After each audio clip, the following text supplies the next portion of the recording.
This is Democracy Now!, democracynow.org. I'm Amy Goodman. Landlords in Georgia and Alabama have asked a federal judge to block the Biden administration's new 2-month moratorium on evictions. The new CDC moratorium covers areas of the United States where there's substantial or high spread of the coronavirus. That's about 90% of the country. Nationwide moratorium on evictions expired at the end of July after Democratic lawmakers failed to pass a bill to protect the millions of renters who could be forced from their homes. But then a group of lawmakers, led by Representative Cori Bush of Missouri, began camping out on the steps of the U.S. Capitol to pressure the Biden administration to take action. In a moment, we'll be joined by a leading housing activist, but first we turn to a tenant in Kansas City who's on the verge of losing his home. His name is KC Tenants. He spoke to Democracy Now! Last week.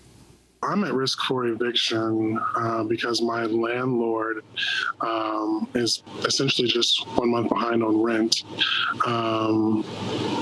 I came home one evening to a 3-day eviction notice on my door,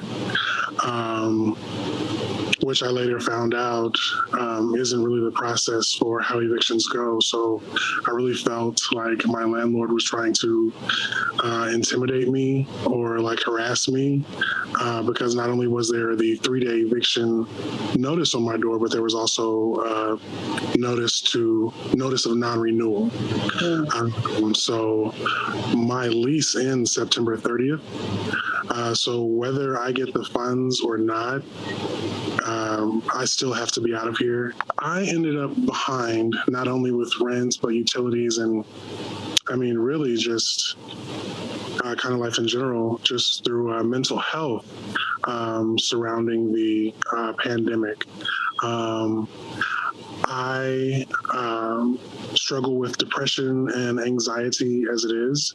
That on top of a lot of the racial trauma we've been enduring, as well as a lot of the misinformation and just the way people are treating each other just kind of compounds and adds to this energy. For me, I just became extremely overwhelmed. And my leave was unpaid. So I just kind of got into a position where I fell, behind. So I've tried to make a payment plan. I informed them the very first day when I started working and that I just need time.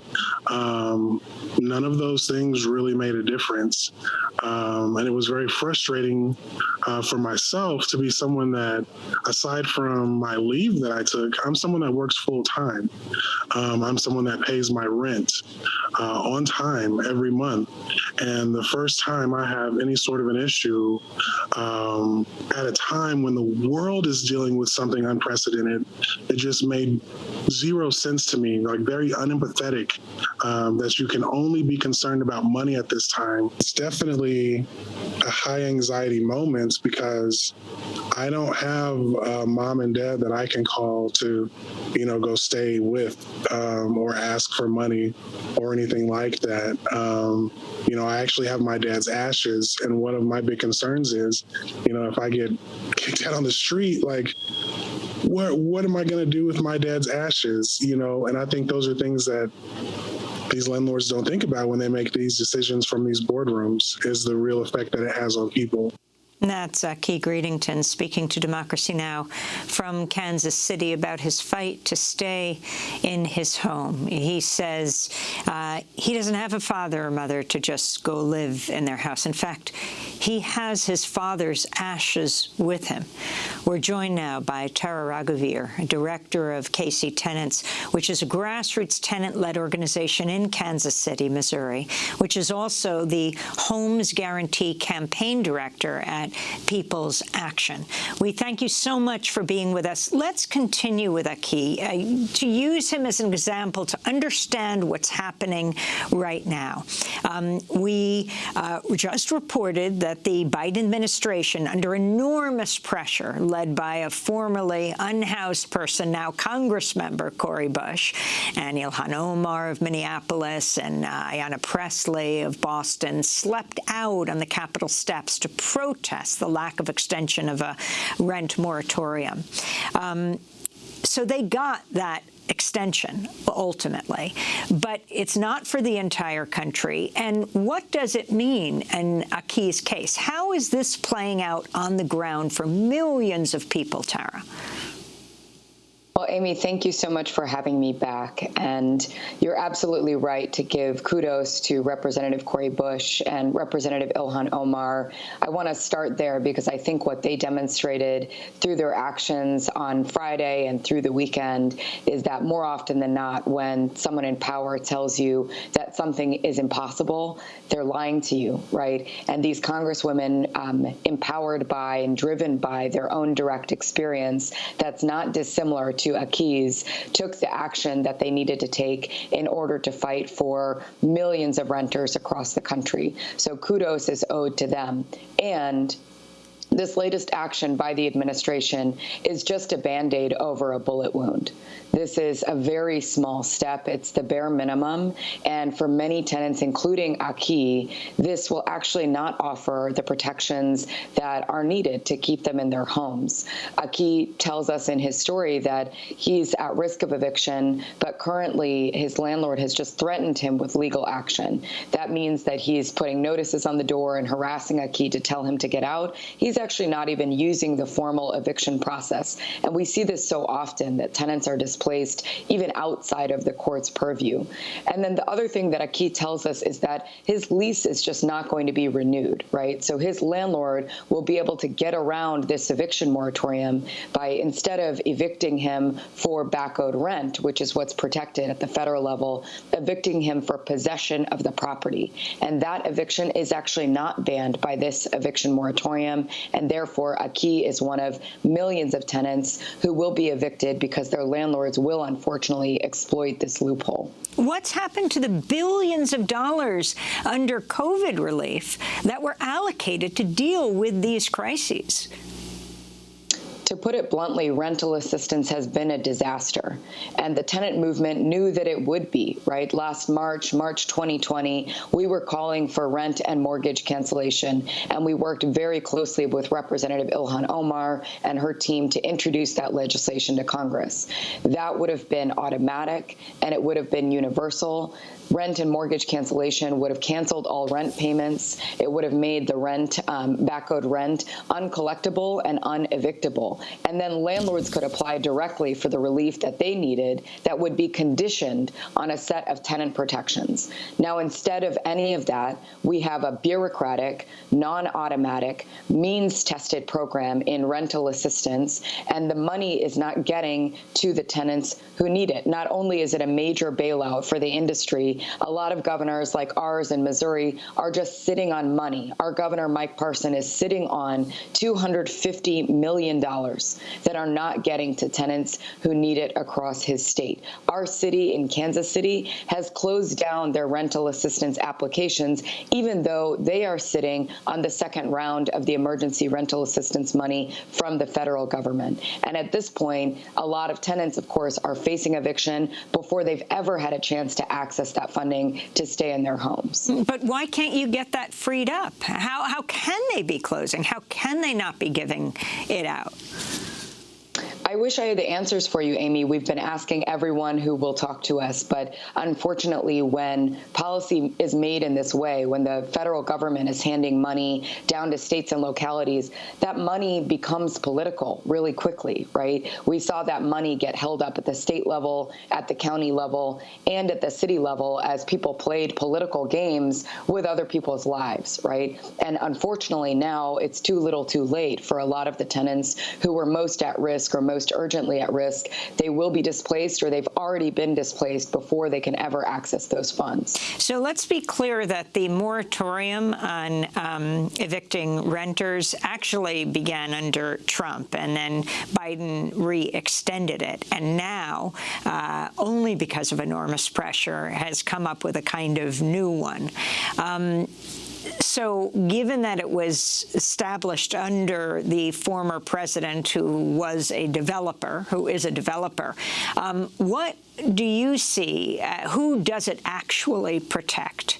And how many people are going to lose their homes, do you predict, Tara?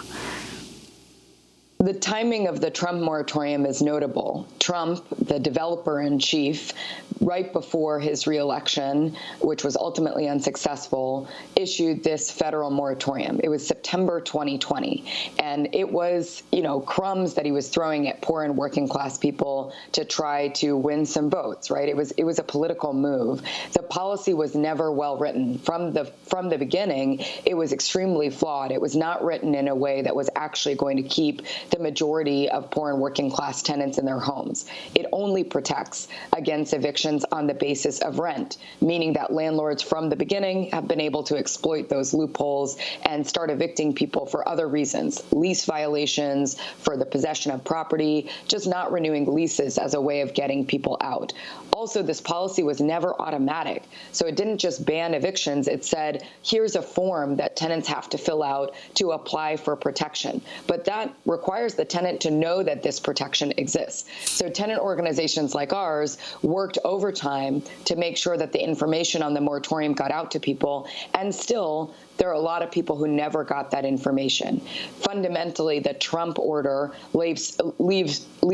the Trump order left so much discretion up to local judges that many courts just kept the eviction dockets open and continued evicting people. And it's important for people to note that the Biden order that was issued on Tuesday is actually, in many ways, more restrictive than the Trump order was to begin with.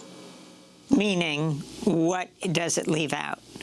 Who does it leave out? So it's not automatic. It doesn't apply to every eviction, and now it's limited to geographies that are distinctly impacted by the Delta variant and by spiking cases. But if case numbers go down in a given geography for a 14-day period, the protection could expire for that locality, for that geography. So, Tara, you are the director of KC Tenants, which is a grassroots tenant-led organization in Kansas City. You engage in a lot of eviction defense. What does that mean, and what are you doing now? For the better part of the last year, we have had to take matters into our own hands and disrupt evictions by any means necessary. And this is only after months of advocacy at the local level, at the state level, to try to get our courts to close down, to try to get the state to cancel rent. Ultimately, we were unsuccessful, and the people in power were not listening to the people. And so July of last year, I think, was the first disruption that we attempted in the downtown courthouse in Kansas City. We had people go into the courthouse and verbally disrupt. We had people on the phone lines because evictions were also happening by conference call. And then we iterated on those tactics over the course of several months, ultimately culminating in what we called Zero Eviction January. It was the dead of winter. It was cold. COVID numbers were spiking, and we decided that we were going to try to shut down every eviction in Kansas City for the month of January. And ultimately, we were successful. We interrupted over 90% of the court's attempts to evict people that month. So you have Kansas City now, metropolitan area, reporting 1,115 new COVID-19 cases on Wednesday, the highest daily number since January. So you would be included in this eviction moratorium, which ends in 2 months. What do you expect will happen then? We're included in this moratorium that ends in 2 months, but evictions have been happening the entirety of the past year in Kansas City. There are evictions happening in downtown Kansas City today. There are 150 eviction cases on the docket today in downtown Kansas City, including at least a few KC Tenants members, including one named Sabrina Davis, who's already been displaced from her home. So I think it's very important that we start there. Evictions are happening. They've been happening. They will continue to occur even under this federal moratorium. And to your point, we will be in the same place that we were on Saturday come October 3rd, right? We're just kicking the can down the road. We in the tenant movement have always known that an eviction moratorium was not going to save us. We actually need, and the Biden administration and Congress need, to confront this system that commodifies one of our basic needs, which is our homes, and tells us that our homes are just someone else's investment. With every eviction that we allow, whether it's during a pandemic or not, what we are doing is prioritizing one person's profits over another person's life, and that is not okay. We just interviewed Cori Bush in the midst of her protests that has led to the Biden administration doing something temporary here. She introduced the Unhoused Bill of Rights. You are proposing a National Tenants Bill of Rights. What would that look like? Absolutely. In the Homes Guarantee, what we envision is a country in which we can guarantee that everyone has a safe, accessible, and truly affordable home. This sounds simple, but of course it's a premise that's complicated by what we like to call a conspiracy of the profiteers that has convinced us that the only way to deliver housing is through the private market. Now more than ever, now when the federal government is moving hundreds of billions of dollars in a bailout to the rental industry, what we need is a correction of the power imbalance between landlords and tenants. Tenants need more power. They need more control over their homes, over where they live, how long they get to live there, over their choices in the rental market before we fully transition away from the market model, which is ultimately the goal.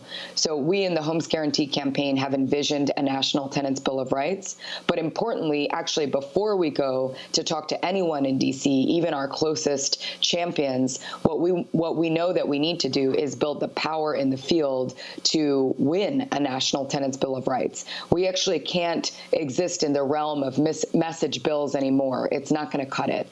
We learned some hard lessons during the fight for cancel rent about that power that we do not have to win what we need yet. So currently, we're in the process of the largest field operation that the tenant movement has ever seen. We're attempting to engage over 1 million tenants in the process of writing their own rights into existence. And through that process, we're hoping to build the power that we will ultimately need to not only introduce a National Tenants Bill of Rights that's written by us, but also win that National Tenants Bill of Rights to correct that balance of power in the direction of the tenant.